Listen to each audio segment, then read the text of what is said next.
امام حسین علیہ السلام امام زین العابدین علیہ السلام کو ابن الخیرتین کہہ کر پکارتے تھے، یعنی دو بہترین شخصیتوں کے فرزند۔ آپ کے والد گرامی فرزند رسول امام حسین علیہ السلام اور والدہ ایران کے معروف بادشاہ یزدجرد ساسانی کی بیٹی بی بی شہر بانو تھی۔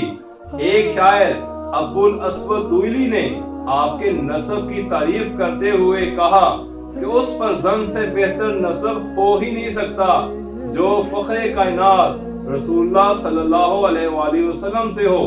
ملک شام دمشق میں ایک جامع مسجد آپ کے نام کے ساتھ منسوب ہے۔ آپ کے مشہور القابات عابد، سید الساجدین، زین الصالحین اور سجاد ہیں۔ حافظ قرآن شاعر فرزدق نے امام زین العابدین کے متعلق اشعار میں کہا کہ جب قبیلہ قریش کے لوگ آپ کو دیکھ لیتے تو کہہ اٹھتے تھے کہ اس شخص کی عزت پر عزتوں کی انتہا ہو جاتی ہے۔ ایک مرتبہ حجر اسود کو نصب کرنے کے لیے آپ کی خدمات لی گئیں۔ امام سجاد علیہ السلام بہت اچھے قاری یعنی خوش الحان القرآن تھے۔